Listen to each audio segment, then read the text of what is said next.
Voilà, Père, nous sommes à nouveau réunis ce matin autour de ta parole, Seigneur. Nous sommes là, Seigneur, tous unis d'un même cœur, un même esprit, pour que, Seigneur, tu sois élevé dans nos vies, dans nos cœurs, pour que toi, tu sois glorifié. Au nom de Jésus-Christ de Nazareth. Amen.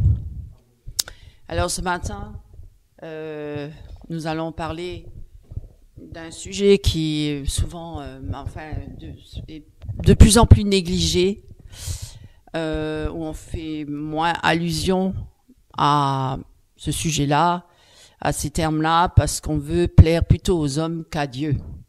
Et on prêche de plus en plus un évangile édulcoré, un évangile de complaisance, un évangile de prospérité, un évangile qui plaît à la chair, qui plaît à des paroles qu'on veut entendre, qui sont là pour plaire à la démangeaison des oreilles, pour entendre des choses belles et merveilleuses au sujet de Dieu. Évidemment, Dieu est amour, Dieu est bon, Dieu est compatissant, Dieu est lent à la colère, Dieu veut bénir, bien sûr, tout à fait. Dieu est tout à fait, il a tous ces caractéristiques-là, mais Dieu aussi est un Dieu de justice, de vérité, de lumière, de sainteté, de pureté, qui a en horreur et qui hait le péché, le mensonge, et toute forme de péché, hein, de toute forme de choses qui sont à l'opposé de Dieu, toutes les choses abominables que Dieu a en horreur. Et c'est pourquoi ce matin nous allons parler de la foi authentique. Qu'est-ce que la foi authentique? La foi qui sauve, la foi sans repentance n'est pas une foi réelle, c'est une foi qui est fictive. Donc, comme certains disent, la foi accompagne les œuvres. Les œuvres, c'est quoi? Les œuvres de la repentance, des péchés. La repentance, voilà. Sans repentance, il n'y a pas une réelle foi. C'est vrai qu'il y a des gens aujourd'hui qui disent, moi j'ai la foi en Dieu, moi je crois en Dieu. Oui, d'accord, tu crois en Dieu. Est-ce que tu accomplis les œuvres de Dieu? Est-ce que tu suis Dieu? Est-ce que tu marches avec Dieu? Est-ce que tu es réellement avec le Seigneur? Parce que de croire, il suffit pas de croire, même les démons croient, hein, et pourtant ils sont à l'opposé de Dieu. Et ce sont même ses ennemis. Donc, est-ce que tu as la foi et de croire en Dieu, mais est-ce que tu veux aussi qu'il soit ton Seigneur? Parce que c'est bien de croire en Dieu. Oui, je crois qu'il est le sauveur du monde, mais est-ce que tu crois aussi qu'il est le Seigneur de ta vie? Est-ce qu'il est le Seigneur de ta vie? Est-ce que c'est lui qui règne dans ton cœur? Est-ce que c'est lui qui est assis sur le trône de ta vie? Est-ce que tu es vraiment à ses pieds? Est-ce que tu te prosternes devant lui? Est-ce que tu dis, oui Seigneur, je veux t'obéir, je veux te suivre, je veux marcher dans tes voies? Parce que quand il a dit à ses apôtres, il leur a dit, venez et suivez-moi. Il n'a pas seulement dit, oui, croyez en moi. Il a aussi dit, viens et suis-moi. C'est encore une autre histoire. Et on peut le lire d'ailleurs. Qu'est-ce qu'on réalise quand on lit dans la parole, la repentance qui est exigée par le Seigneur et par les apôtres? On peut le lire dans Marc, prenez avec moi Marc 1,15. Par exemple, qu'est-ce qu'on réalise? Eh bien, après que Jean eut été livré, Jésus va en Galilée prêchant l'évangile du royaume de Dieu et disant, le temps est accompli et le royaume de Dieu s'est approché, repentez-vous et croyez à l'évangile. Alors, c'est un abandon total. Alors, on peut encore le lire dans Acte 2, verset 38. C'est mieux la Bible. Hein. Alors, et qu'est-ce qu'on lit là? On lit et ayant ouï ces choses, ils eurent le cœur saisi de componction et ils dirent à Pierre et aux autres apôtres, que ferons-nous, frères? Et Pierre leur dit, repentez-vous et que chacun de vous soit baptisé au nom de Jésus-Christ en rémission des péchés et vous recevrez le don du Saint-Esprit. Repentez-vous. Acte 26, verset 20. Pareil. Encore un passage qui parle de la repentance. 26, 20. Lisez avec moi. Mais j'ai annoncé premièrement à ceux, alors je peux dire un passage avant, ainsi au roi Agrippa, je n'ai pas, oui. Alors, en te retirant du milieu des peuples et des nations vers lesquels moi je t'envoie pour ouvrir leurs yeux, pour qu'ils se tournent des ténèbres à la lumière et du pouvoir de Satan à Dieu, pour qu'ils reçoivent la rémission des péchés, et une part avec ceux qui ont sanctifié par la foi en moi, qui sont sanctifiés par la foi en moi.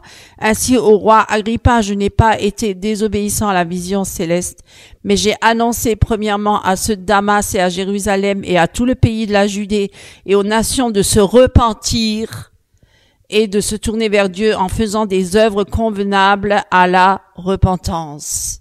Voyez, toujours la repentance.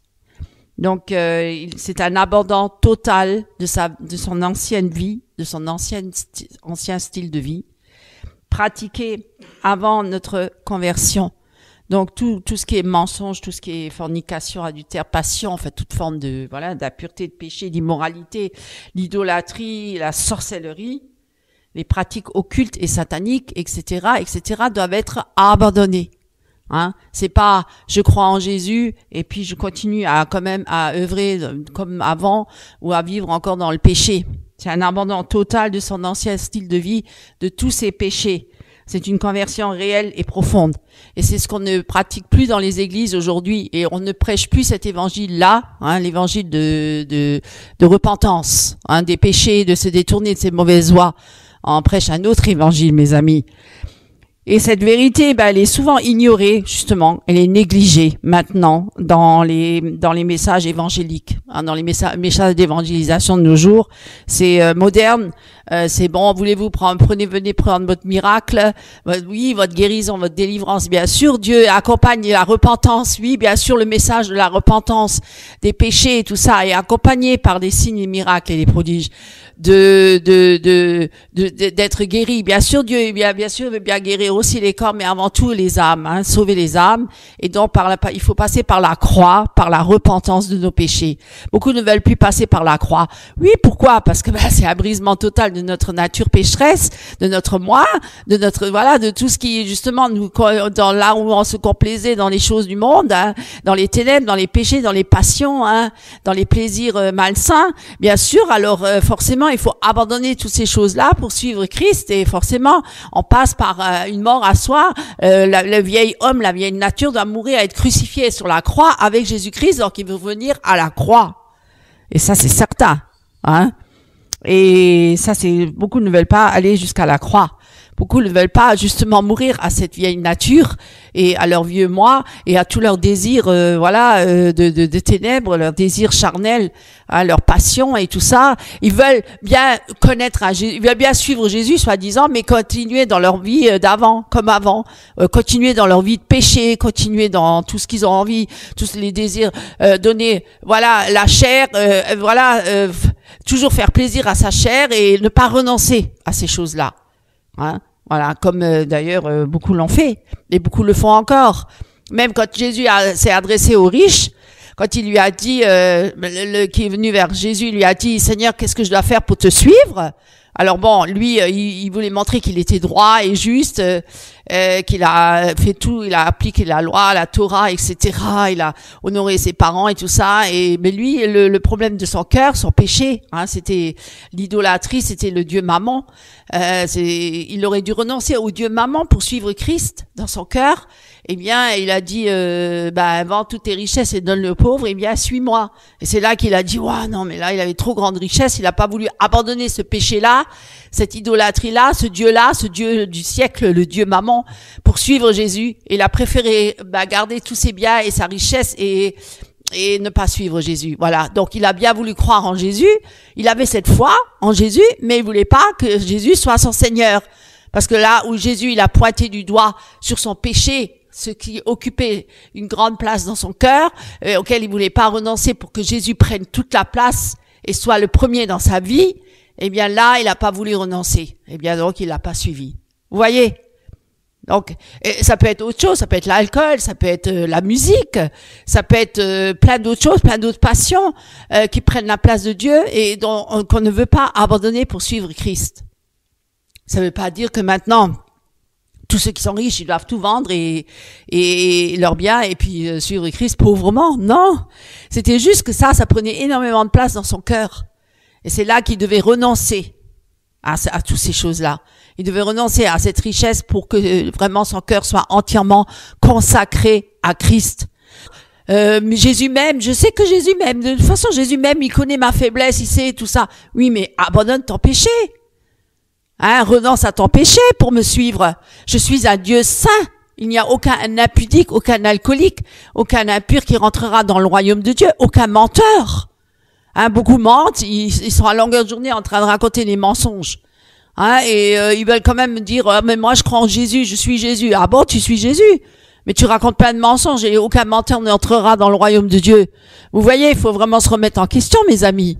C'est facile de dire je crois en Jésus. Tout le monde croit en Jésus, même les démons. Et on va dehors dans le monde, tout le monde croit. Il y a beaucoup quand on leur parle. Ah oui, moi je crois en Dieu. Oui, je crois en Jésus, bien sûr. Oui, je vais tous les dimanches à la messe, je vais à l'église. Ah bon? Mais c'est pas ça qui est écrit dans la Bible. Il n'y a pas dit tous les dimanches tu dois aller à la messe. Où c'est que c'est écrit ça? C'est pas ça qui est écrit. Il est écrit, va, repens-toi de tes péchés. Et viens et suis-moi. Voilà ce qui est écrit. Hein, et porte ta croix. Oui, voilà. Et donc là, dans les églises, maintenant, actuellement, beaucoup, dans le temps aussi, maintenant c'est filmé, c'est pour ça qu'on le sait. Avant, on le savait pas, on était ignorants. Hein, maintenant, grâce à Internet, on va dire grâce, et malheureusement grâce, et il y a le bon et le mauvais, dans le sens qu'on voit beaucoup de choses, et malheureusement, beaucoup sont influencés par ces choses mauvaises. Hein, au lieu de se remettre en question ou de vraiment se plonger dans les Écritures pour voir si réellement ce qu'ils voient là sur Internet, c'est vrai, c'est juste, c'est vraiment biblique. Alors, vous voyez, il y a beaucoup d'églises maintenant dans les assemblées, on dit, qui c'est qui veut donner sa vie à Christ? Oui, je vois là une main levée. Bah voilà, c'est bon, tu es sauvé. Tu crois en Jésus, c'est bon, t'es sauvé. Ah bon? La personne ne passe pas par la croix, par aucune repentance. Hein, elle n'est pas du tout brisée. Hein, dans son être intérieur, en réalisant, en reconnaissant vraiment son état de péché, de perdition et de salut en Jésus-Christ. Donc ça, c'est que dans les émotions, c'est des émotions, c'est un appel émotionnel, parce que là, on est bien tous ensemble réunis, hein, on fait des belles louanges, on adore Dieu, waouh, on est très bien, là, donnez-vous la main, dites à votre frère, à votre voisin que Jésus t'aime. Jésus t'aime, mais c'est complètement ridicule.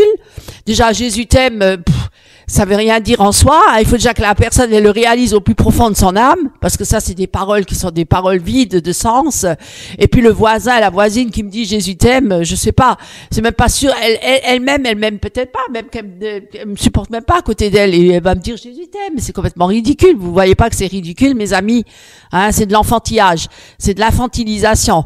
On infantilise et on abétit les assemblées, les personnes, voilà. Hein, on réduit Jésus à un petit Jésus qui est insignifiant.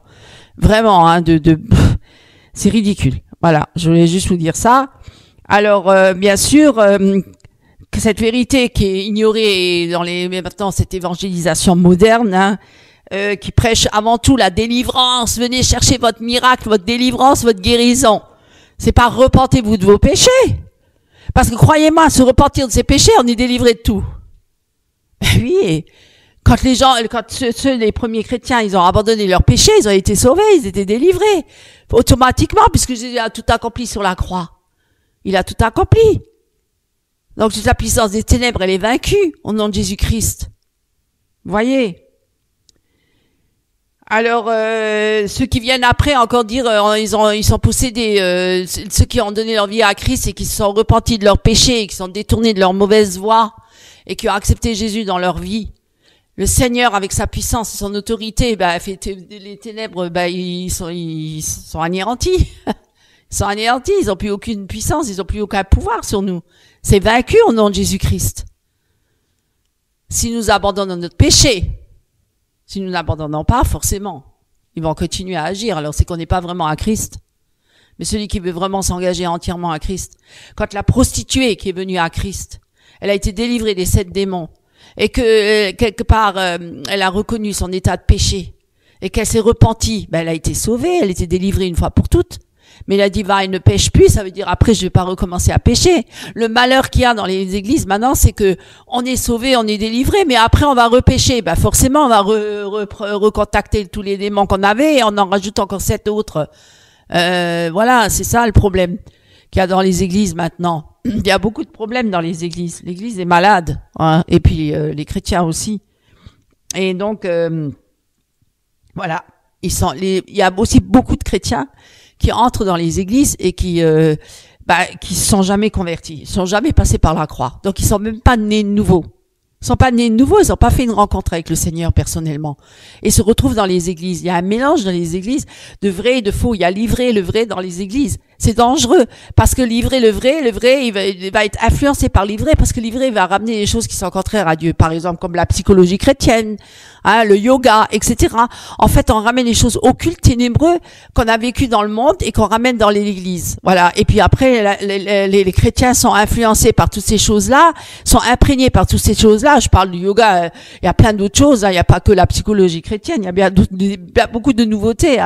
Le channeling maintenant et toutes ces pensées positives et puis le développement personnel, etc., etc. On en a déjà fait des vidéos là-dessus.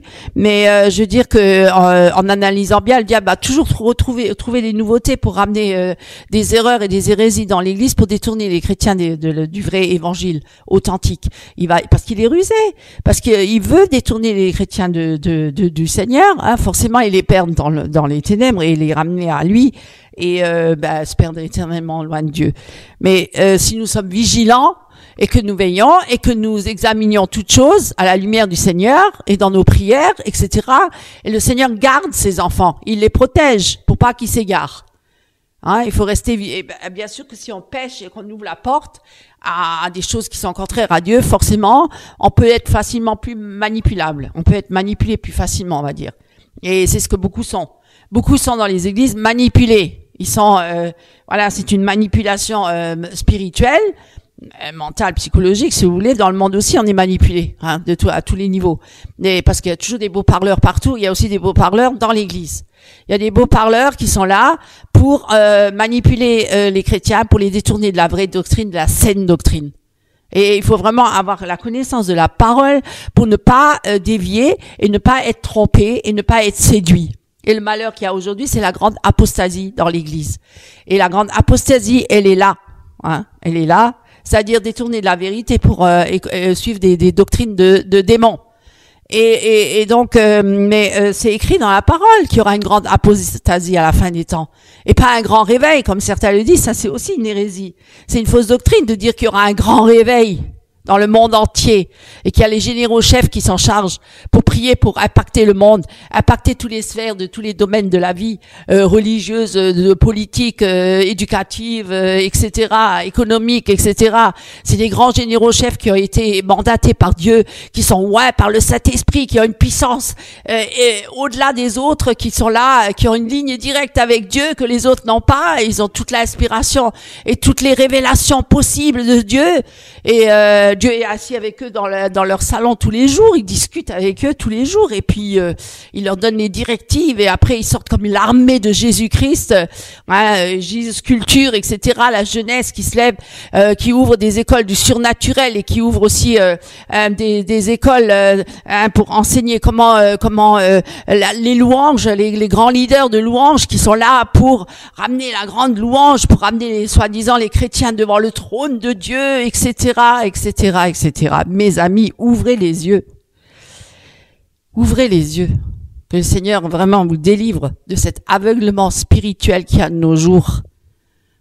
Et que vraiment vous reveniez à la simplicité de l'évangile, qui est la repentance des péchés, etc. Alors, si nous suivons le message libérateur de l'évangile, sur la repentance, le salut et la sanctification, croyez-moi, il y aurait bien moins de chrétiens qui seraient possédés, qu'il faut démoniser, parce qu'il y en a beaucoup maintenant, ils courent partout pour être délivrés, ils sont chrétiens, mais ils ont plein de démons encore qui s'agitent en eux, il faut qu'ils aillent chercher partout la délivrance. Alors il y a ces fameux apôtres de la délivrance qui ont été mandatés pour délivrer le peuple de Dieu de tous ces démons, et ces gens-là, ils reviennent sans cesse, mais incessamment, ils reviennent sans cesse devant ces apôtres pour être à nouveau, on leur impose constamment les mains. Tous les dimanches, on va leur imposer les mains et ils vont revenir encore et encore. Et dans 10 ans encore, ils vont courir après ces hommes de Dieu partout où ils seront. On va courir dès qu'on entend qu'il y a un grand homme de Dieu qui arrive, qui a le ministère de délivrance, de guérison et tout ça. On va tous courir là-bas, tous les chrétiens. Hein, ils ont tous quelque part un problème. Il faut tous courir. Cet homme-là, il a le salut. Il a la solution à tous nos problèmes. Les grands prophètes qui arrivent d'Amérique ou je ne sais d'où et qui viennent avec leur tablette, qui ont une prophétie pour chaque personne qui vient devant. Alors on se met en file indienne et on vient tous devant et pour chaque personne, waouh, le Seigneur, il a une parole précise, etc., etc. Ça se sent, voilà. Et vous voyez, c'est très dangereux. C'est de la manipulation. C'est excessivement dangereux. Parce que, et croyez-moi que si on prêche le vrai évangile, repentez-vous de vos péchés, détournez-vous de vos mauvaises voies, etc., ben, il y aurait bien moins de gens dans l'église. Et il n'y en aurait pas beaucoup qui couraient après ces gens-là. Si on prêche la repentance des péchés, est-ce que vous croyez qu'ils vont venir, les gens, dans ces assemblées-là, dans ces réunions, quand on prêche la croix? Il y aura bien moins de monde, croyez-moi-le. Si le Saint-Esprit, comme on dit, il pointe sur notre état de péché, de notre misère, ben on serait tous par terre en train de pleurer. Ça, ce serait le vrai réveil. Le vrai réveil, c'est de se repentir de ses péchés, et de pleurer sur sa misère, hein, et puis dans la joie, oui, parce que Jésus nous a sauvés, d'avoir cette révélation du salut en Jésus-Christ, et que c'est vraiment le Seigneur qui est là pour nous sauver, nous délivrer. Ben, on serait pas là en train de glorifier les hommes et d'élever tous ces généraux chefs et tous ces pasteurs et ces apôtres. On serait là à glorifier Jésus. Et on n'enrichirait pas tous ces gens-là, on leur mettrait pas plein d'argent dans leur cagnotte là et dans leur combien ils en ont 5, 6, pas une. Et j'en pose encore une pour mon voyage et encore une pour ça sera encore pour oui, pour mes vêtements parce que j'ai quand même besoin de m'habiller, puis encore ceci pour ma famille et pour ma villa et puis ma villa de vacances, etc. Hein, j'en ai vu, hein, ils mettaient pas juste une cagnotte, ils en mettaient 3. Hein. Et puis, allez-y. Soyez généreux. Donnez, vous sera rendu. Hein, et si vous donnez 1000 euros, ben, vous en aurez au centuple. Hein. Dieu vous le rendra. C'est facile, là, cette manipulation-là, mes amis. Alors, on peut rappeler brièvement ce que c'est une vraie repentance, mes amis. Courtement, hein. Alors, une vraie repentance, c'est déjà de reconnaître son état de péché. Et on peut lire ça. Prenez avec moi Luc 15, hein, versets 17 à 18. Luc 15, verset 15. Alors, 15, oui. Alors, Luc 15, versets 17 à 18. Et étant revenu à lui-même, il dit, combien de mercenaires de mon père ont du pain en abondance et moi je péris ici de faim. Je me lèverai et je m'en irai vers mon père et je lui dirai, Père, j'ai péché contre le ciel et devant toi. Alors, et je ne suis plus digne d'être appelé ton fils, traite-moi comme l'un de tes mercenaires. Ça, c'est l'histoire de l'enfant prodigue. Il a reconnu son état de péché. Il est rentré en lui-même. Il est devenu conscient. Hein, une fois qu'il est sorti de sa folie, de son état de folie et qu'il est devenu conscient de son état de péché et de perdition, alors il s'est repenti. Il est venu devant son Père, comme nous devons venir devant notre Père en reconnaissant notre état de péché et de perdition. Hein, il a reconnu. C'est la reconnaissance de notre état de péché que nous avons réalisé que nous sommes des pécheurs. Et ensuite, la tristesse à cause de notre péché. Et on peut lire ça dans Luc, versets 7 à 38. La tristesse à cause de notre état de péché, c'est le Saint-Esprit, bien sûr, qui nous convainc de péché, de perdition et de salut. La tristesse de notre état de péché. Prenez avec moi le Luc 7, 38.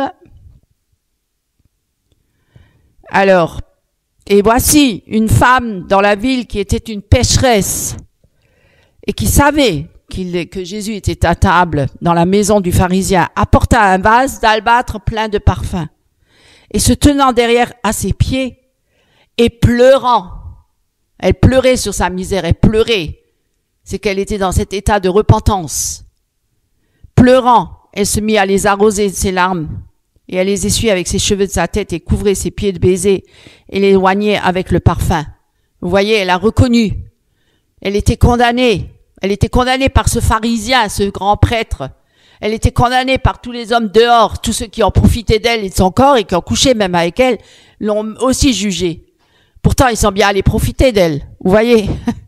Parce que c'est pour ça que Jésus avait dit que celui qui n'a pas péché lève la première pierre pour lapider pas la prostituée, là, c'est une autre histoire, c'est-à-dire la femme adultère.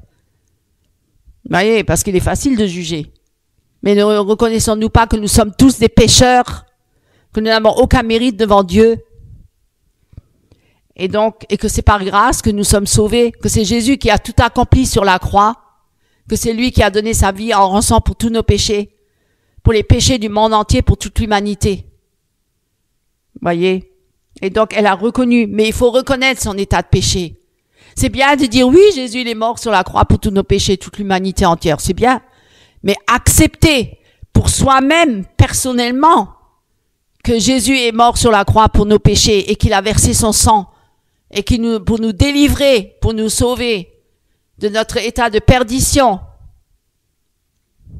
Et ça, elle l'a reconnu. C'est la reconnaissance. Et ensuite, la confession de notre péché. La confession. Et on peut lire ça dans Psaume. Et la honte, vous les lirez. Alors, je vais vous dire juste encore un dernier. Et la Psaume 32, verset 5. Lisez avec moi. Quand je me suis tu, mes os, alors je lis depuis le début, bienheureux celui dont la transgression est pardonnée et dont le péché est couvert. Bienheureux l'homme à qui l'Éternel ne compte pas l'iniquité et dans l'esprit duquel il n'y a point de fraude. Quand je me suis tu, mes os ont dépéri, quand je rugissais tout le jour, car jour et nuit ta main s'apesantissait sur moi. Ma vigueur s'est changée en une sécheresse d'été, c'est là. Je t'ai fait connaître mon péché et je n'ai pas couvert mon iniquité. J'ai dit, je confesserai mes transgressions à l'Éternel et toi, tu as pardonné l'iniquité de mon péché. C'est là. Alors, vous voyez, il a confessé son péché. Si nous confessons nos péchés et nous les abandonnons, nous reconnaissons notre état de perdition et que nous acceptons Jésus comme notre Seigneur, notre Sauveur et Seigneur de notre vie, de tous les jours. Alors croyez-moi, la délivrance, elle est totale. Hein. Et la haine du péché, il faut avoir la haine du péché, mes amis. Il faut haïr le péché et vraiment marcher avec Dieu et obéir au Seigneur et à sa parole. Amen. Au nom de Jésus-Christ. Voilà, que le Seigneur vous bénisse. Amen. Bonjour mes frères et sœurs en Christ. Alors ce matin, je voudrais vous lire un psaume que j'aime bien, parce que tous les psaumes sont bien et ils me parlent. Et j'aimerais bien vous lire le psaume 91. Le titre s'intitule « La protection du juste ». Celui qui demeure sous l'abri du Très-Haut repose à l'ombre du Tout-Puissant. Je dis à l'Éternel, mon refuge et ma forteresse.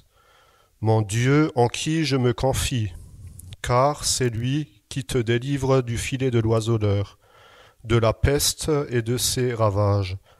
Il te couvrira de ses plumes, et tu trouveras un refuge sous ses ailes. Sa fidélité est un bouclier et une cuirasse. Tu ne craindras ni les terreurs de la nuit, ni la flèche qui vole de jour, ni la peste qui marche dans les ténèbres, ni la contagion qui frappe en plein midi. Que 1000 tombent à ton côté et 10 000 à ta droite, tu ne seras pas atteint. De tes yeux seulement tu regarderas, et tu verras la rétribution des méchants, car tu es mon refuge, ô Éternel. Tu fais du Très-Haut ta retraite, aucun malheur ne t'arrivera, aucun fléau n'approchera de ta tente. Car il ordonnera à ses anges de te garder dans toutes tes voies. Ils te porteront sur les mains de peur que ton pied ne heurte contre une pierre. Tu marcheras sur le lion et sur l'aspic. Tu fouleras le lionceau et le dragon. Puisqu'il m'aime, je le délivrerai. Je le protégerai puisqu'il connaît mon nom. Il m'invoquera et je lui répondrai. Je serai avec lui dans la détresse. Je le délivrerai et je le glorifierai. Je le rassasierai de longs jours et je lui ferai voir mon salut. Amen.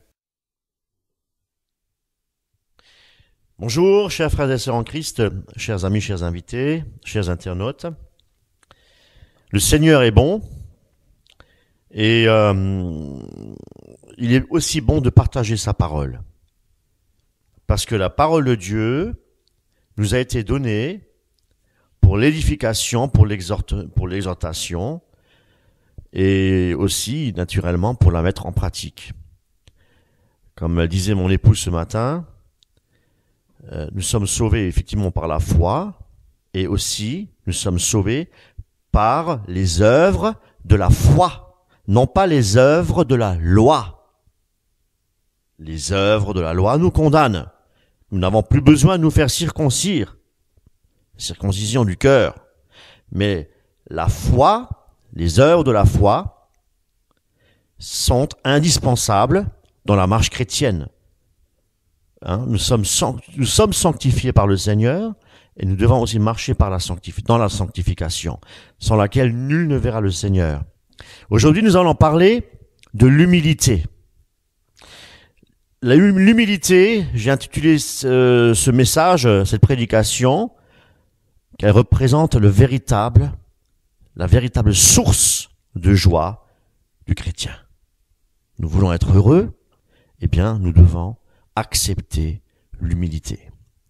À cet effet, nous allons dans les Écritures, Matthieu 11, verset 29. Prenez mon joug sur vous et apprenez de moi que je suis doux et humble de cœur. Et vous trouverez du repos pour vos âmes, car mon joug est doux et mon fardeau léger. Alors, comment peut-on définir l'humilité? Quelle définition peut-on donner à l'humilité? Habituellement, je consultais toujours Wikipédia pour en donner une définition, pour définir. Mais aujourd'hui, je vais vous donner une définition biblique. Voilà, je ne vais pas passer par 4 chemins. Philippiens, chapitre 2, verset 3.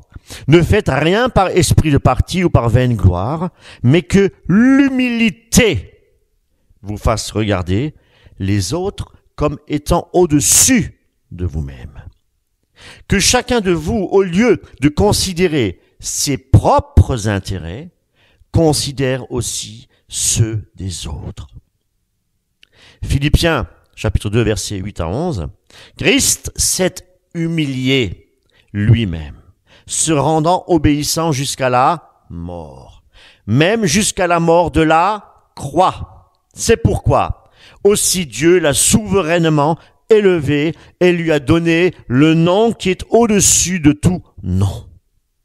L'humilité. C'est clair, mes amis. Nous voulons devenir grands. L'homme est un rêveur. L'homme aime dominer. L'homme aime superviser. L'homme aime s'élever, se mettre en avant.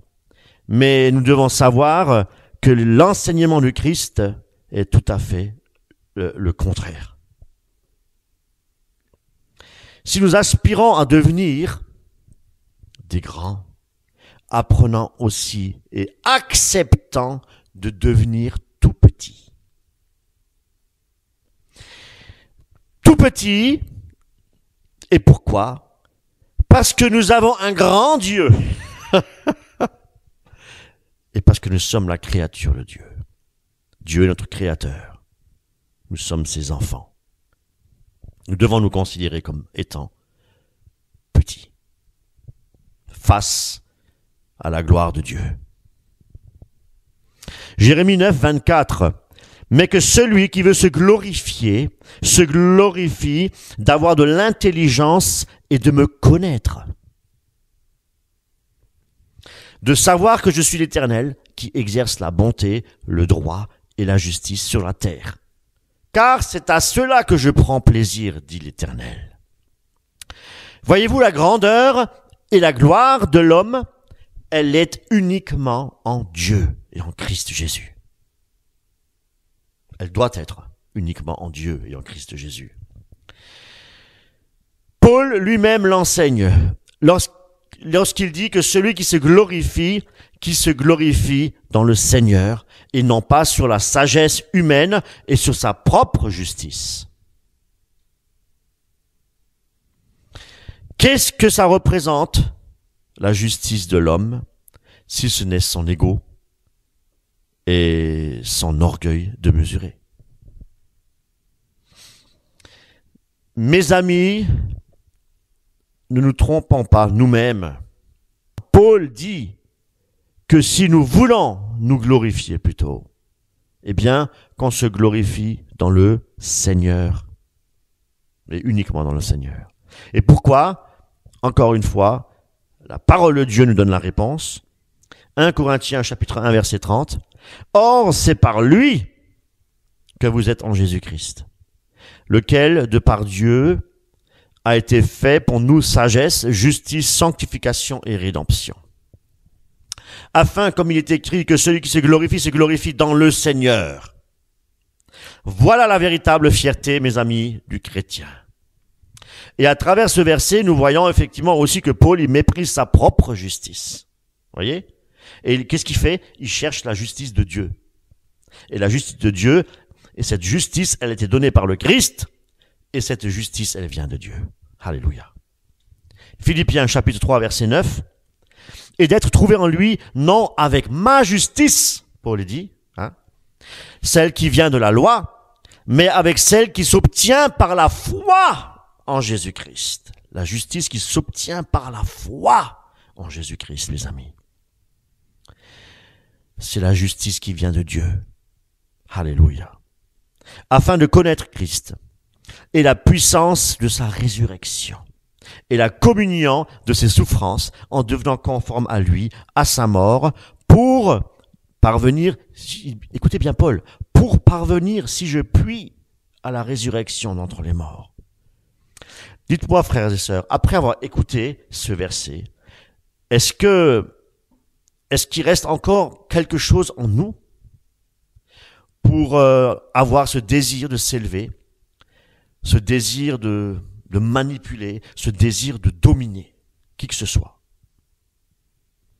Voyez-vous, l'homme de Dieu, l'apôtre et le prophète des nations, il dirige les assemblées, les méga-churches, il se prétend être un grand serviteur de Dieu, qui se prétend être rempli du Saint-Esprit, et qu'il a le pouvoir absolu de chasser les démons, de réaliser de grands miracles, de grands prodiges, et j'ajouterai avec ironie, et d'enseigner des hérésies, et d'enseigner l'évangile de complaisance et l'évangile de prospérité. C'est tout le contraire du désir de l'apôtre Paul. On va se demander s'ils lisent la même Bible que nous. Paul, quand il enseigne, il a ce que nous n'avons pas aujourd'hui, la marque de l'humilité. La marque de l'humilité, mes amis. Nous la trouvons dans toutes les épîtres de l'apôtre Paul et dans l'enseignement de Christ. La marque de l'humilité. L'humilité qui vient de Dieu par la foi. Parce que Christ est la puissance de la résurrection. Christ lui-même est notre modèle, mes amis. Notre modèle par excellence. Christ est notre humilité. L'humilité, c'est la base de notre marche chrétienne. Ou plutôt, elle devrait être la base de notre marche chrétienne. Dans l'humilité, il y a deux éléments indispensables à réaliser. La première, c'est qu'il faut savoir que nous sommes rien sans Dieu. Et la deuxième, qu'il faut accepter que nous ne sommes rien sans Dieu. Ça, c'est la base de l'humilité, mes amis. 1 Corinthiens chapitre 1 verset 28 où il est dit « Dieu a choisi les choses viles du monde et celles qu'on méprise, celles qui ne sont point pour réduire à néant celles qui sont, afin que nulle chair ne se glorifie devant Dieu. » Voyez-vous, si Dieu a choisi les choses viles du monde et les choses qu'on méprise, eh bien, c'est qu'il a l'orgueil en horreur. C'est un fait. L'humilité ne veut pas dire que nous devons nous sous-estimer, avoir un complexe d'infériorité, nous sentir « Oh, je suis nul, je n'y arrive pas ». Ou bien que nous sentons, que nous comprenons l'humilité en voulant nous rabaisser devant les hommes. Non, c'est pas ça l'humilité. L'humilité, c'est de reconnaître notre petitesse face au grand Dieu d'Israël. L'humilité dans l'obéissance. Je veux obéir au Seigneur, voici l'humilité. Et forcément, si on obéit au Seigneur, on va se faire des ennemis. Mais restons humbles. Unis au Seigneur et à l'Esprit Saint. Nous n'avons rien à prouver à qui que ce soit, mais nous avons à pratiquer l'humilité, je le répète, dans l'obéissance à Christ. Être humble, c'est être vidé de tout orgueil dans tous les domaines de notre vie. Et pour cela, nous allons dans Philippiens 2, verset 5. Ayez en vous les sentiments qui étaient en Jésus-Christ, lesquels, existant en forme de Dieu, n'a point regardé comme une proie à arracher d'être égal avec Dieu. Mais il s'est dépouillé lui-même, en prenant une forme de serviteur, en devenant semblable aux hommes. Quelle humilité, mes amis. Voyez-vous, l'humilité, c'est aussi la base de l'amour. Dieu il s'est humilié en prenant une forme, en devenant semblable aux hommes. Pourquoi ? Pour nous sauver et accepter la croix, pour nous racheter de nos péchés. Donc, l'humilité, c'est la base de l'amour. Sans amour, nous ne sommes rien, nous dit l'apôtre Paul. L'humilité est la base de l'amour. Christ est descendu. Il a quitté sa position de gloire dans le ciel et il est venu jusqu'à l'homme pour le sauver. Jusqu'à la croix, pour sauver l'homme perdu. Non pas pour juger, non pas pour condamner, mais pour sauver ceux qui sont perdus. Par amour, il s'est humilié.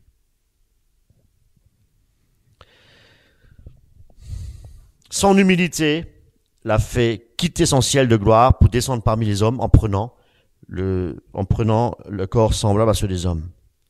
Croyez-moi, mes amis, Christ, quand il est venu, il est passé par beaucoup de tribulations, d'afflictions.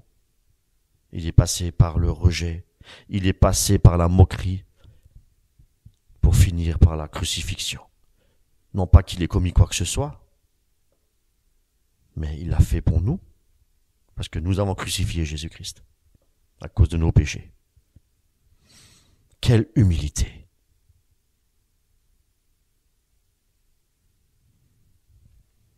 Et c'est l'humilité qu'il a manifestée lorsqu'il a dit « Seigneur, mon Dieu, pardonne-leur, ils ne savent pas ce qu'ils font. »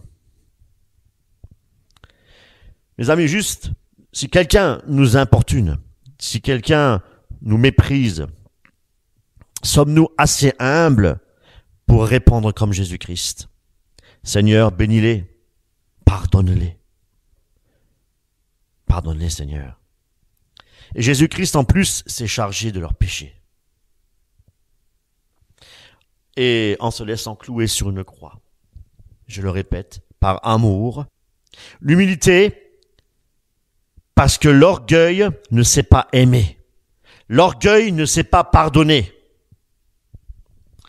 Christ, mes amis, est notre modèle d'humilité par excellence, ayant les yeux fixés sur Jésus-Christ. Voyons en présent quelques vertus d'humilité. Donc, à l'image, bien entendu, de notre Seigneur Jésus-Christ. Si nous aspirons à devenir humbles de cœur, eh bien, c'est le désir du Seigneur. C'est le plus grand désir du Seigneur. C'est que, certainement, c'est sa volonté. Eh bien, nous verrons une transformation et que le Saint-Esprit opère dans nos vies. Nous devons chercher les choses qui glorifient le Seigneur.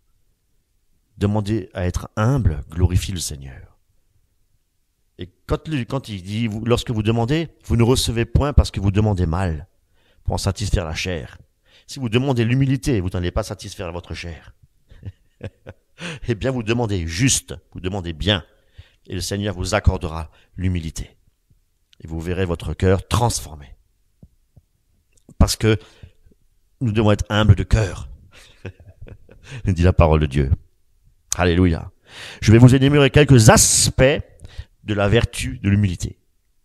C'est-à-dire quand l'humilité va être installée en vous, lorsque vous allez recevoir l'humilité, voici ce qui en découle. L'humilité nous purifie le cœur. L'humilité nous procure la joie dans notre cœur. L'humilité donne une réelle autorité spirituelle, non pas celle que l'on pourrait imposer, mais celle qui nous vient du ciel directement. L'autorité du ciel. Alléluia.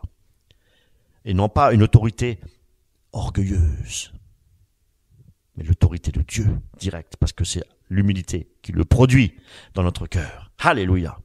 L'humilité nous donne la capacité de bien remplir aussi notre ministère pour bien servir le Seigneur et pour bien servir notre prochain. Nous l'oublions souvent de le dire. Parce qu'une communauté, si nous sommes rassemblés au nom de Jésus-Christ, c'est aussi pour servir notre prochain. Et lorsque le Seigneur dit « aimez-vous les uns les autres », eh bien, c'est dans l'intérêt spirituel pour mon prochain, pour l'édification, pour l'exhortation du corps du Christ. L'humilité nous rend agréables au Seigneur et bien entendu agréables aussi aux hommes. Parce que nous cherchons pas seulement notre propre intérêt, mais aussi l'intérêt de mon prochain pour qu'il puisse progresser spirituellement. L'humilité nous rend également beaucoup plus réceptifs à la parole de Dieu et aussi à l'exaucement des prières. Dieu fait grâce aux humbles.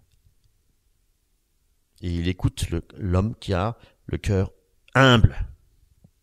L'humilité nous donne une grande efficacité et aussi une grande puissance dans la prière. L'orgueilleux ne reçoit rien.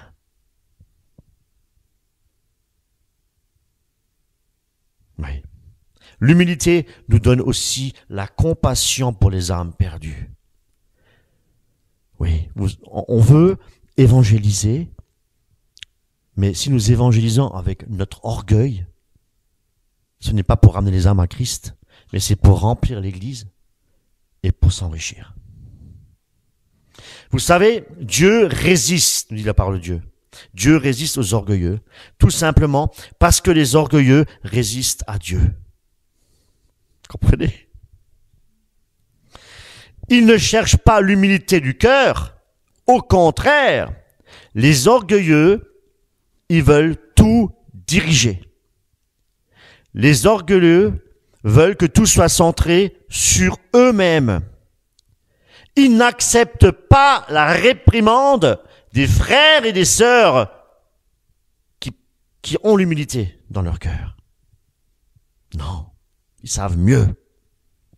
Les orgueilleux ils aiment bien se mettre en avant, ils aiment bien avoir une certaine autorité, un certain pouvoir, et ils aiment bien manipuler.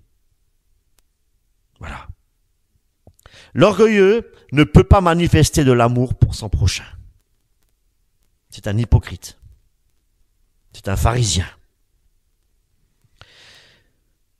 L'orgueilleux ne peut pas servir les frères et les sœurs dans son assemblée avec un esprit de compassion. Non. C'est toujours parce qu'il a besoin, il le fait toujours par intérêt.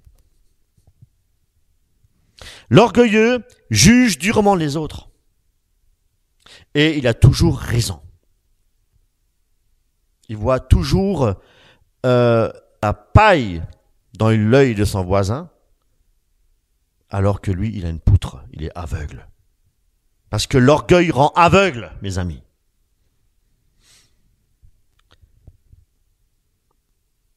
L'orgueilleux, il a réponse à tout. Il sait tout et il faut surtout pas le contrarier. Parce qu'il n'accepte pas les réprimandes. Malheureusement, beaucoup de soi-disant pasteurs, prophètes des nations, qui pullulent dans les églises, dans les méga-churches, sont remplis d'orgueil et avides de pouvoir, d'autorité et de richesse. Mes amis, ils sont de plus en plus nombreux. Et malheureusement, beaucoup sont séduits par leur prestance, par leurs beaux discours séduisants, et leur prédication. Alors j'aimerais tout de même citer quelques noms pour vous dire que ils sont très dangereux. Joyce Meyer, Joel Austin, pour les plus connus, naturellement, Marcelo Tunasi, Jean Turpin, et bien d'autres, pour ne citer David Terry, etc. Soyez très prudents, ils délivrent des messages hérétiques. Aujourd'hui, plus que jamais, les hérésies se multiplient. Pour vous dire que même la conception de la Trinité divine, qui représente quand même le fondement de notre foi chrétienne, même celle-ci, elle est remise en question. Et ça, c'est grave. C'est très, très grave. Même voire rejetée. Et a été remplacée par le modalisme, par l'arianisme et tant d'autres hérésies. Frères et sœurs en Christ, l'Église de Christ se doit être une Église unie. Unie dans l'humilité pour le service et non pas pour être servi. Comprenez bien la différence, la distinction. L'amour fraternel consiste à donner et non pas à recevoir. L'amour se donne. Jésus-Christ en est encore l'exemple suprême. Jésus a donné sa vie sur la croix pour nous sauver. Et nous voulons toujours recevoir.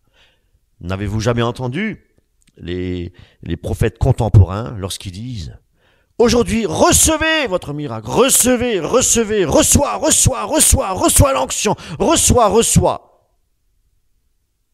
Mais personne ne veut donner l'amour à son prochain, qui est dans le besoin, celui qui souffre.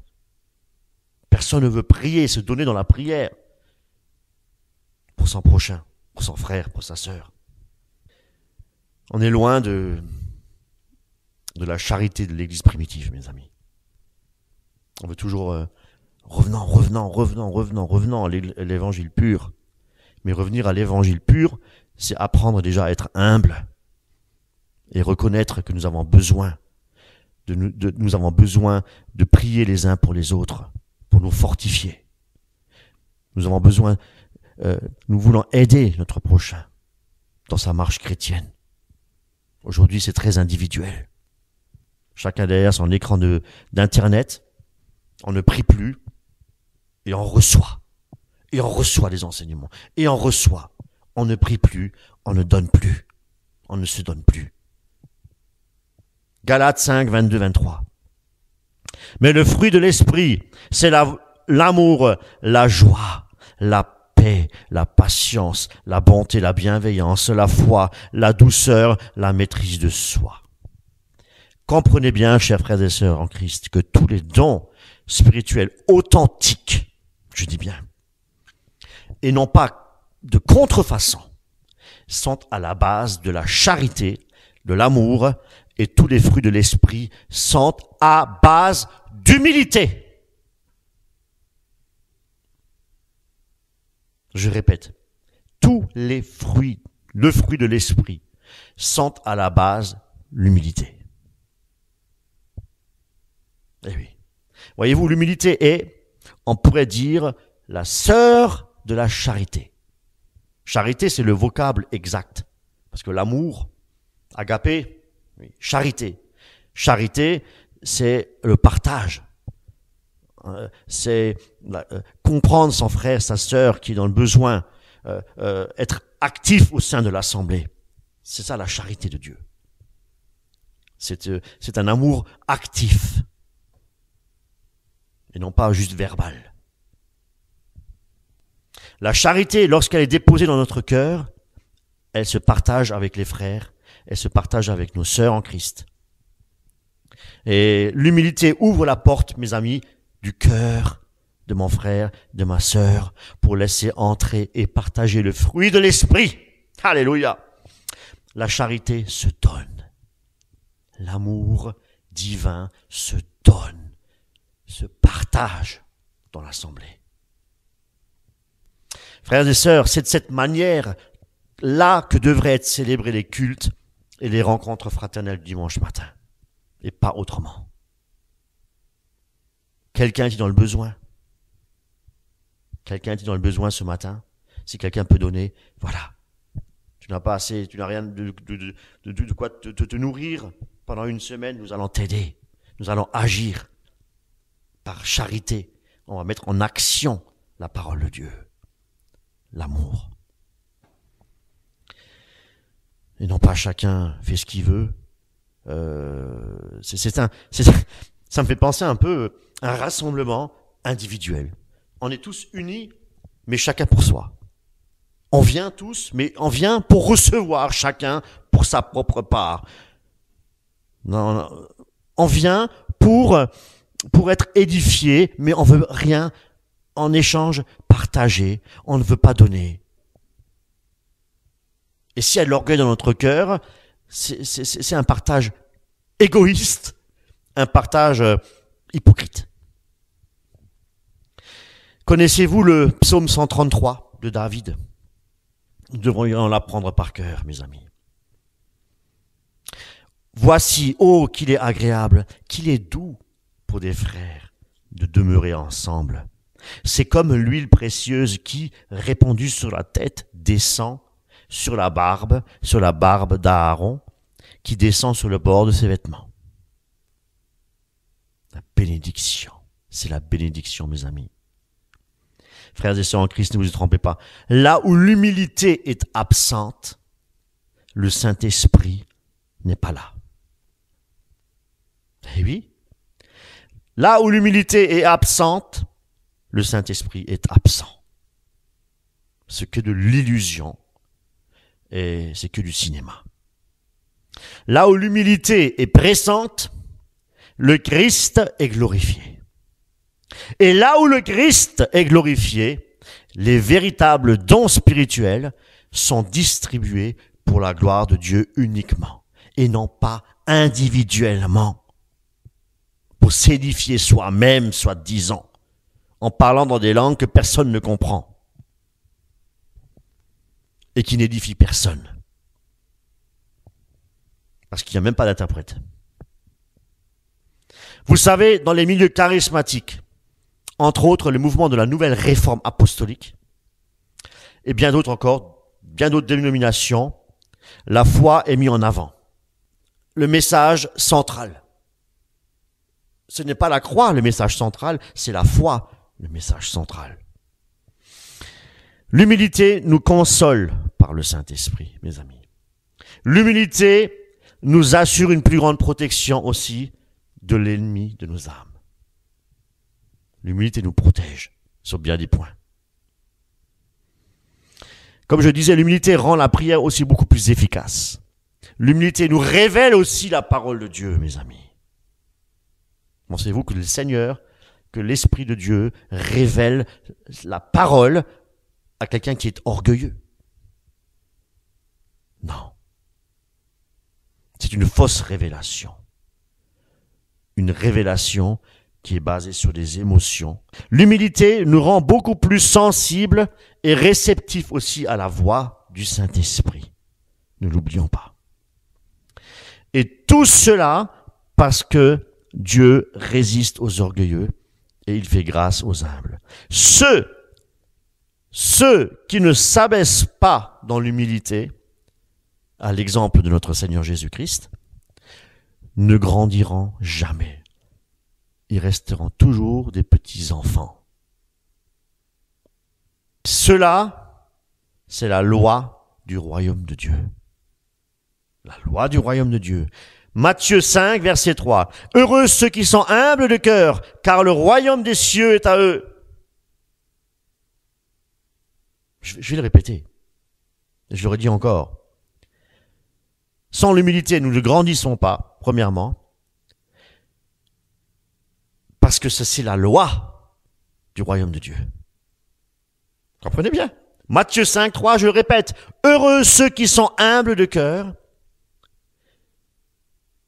car le royaume des cieux est à eux. L'humilité ne se gagne pas. L'humilité est un test du caractère, mes amis, dans l'école du Seigneur. Qu'est-ce que je veux dire par là? L'humilité n'est pas un sujet d'examen, d'un devoir qui est écrit avec une reconnaissance des capacités par un jury d'un institut biblique. Non. Mais c'est un devoir du cœur. L'humilité est un devoir du cœur, avec une attitude d'obéissance et de soumission à notre Seigneur et Maître Jésus-Christ. L'humilité, on ne reçoit pas l'humilité en devenant pasteur.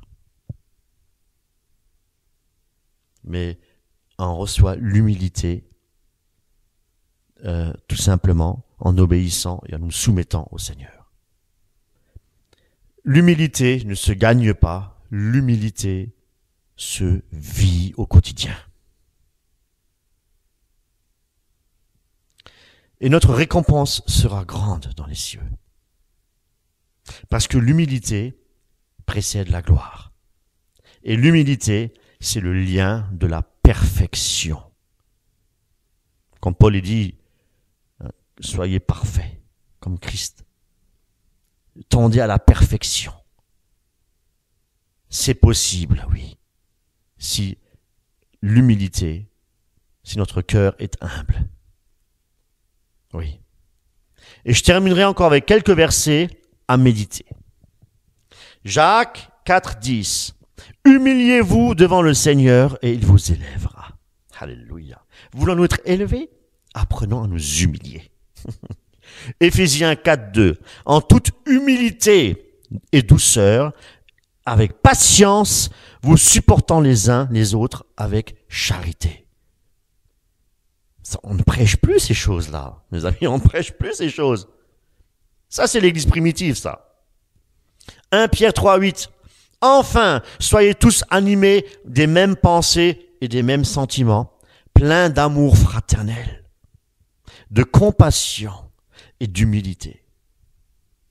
Aujourd'hui, on n'arrête pas de parler sur le dos des gens, l'hypocrisie, tout l'inverse de l'humilité, tout l'inverse de ce que l'apôtre nous enseigne. Romains 12,3. Par la grâce qui m'a été donnée, je dis à chacun de vous de n'avoir pas de lui-même une trop haute opinion, mais de revêtir des sentiments modestes selon la mesure de foi que Dieu a départie à chacun.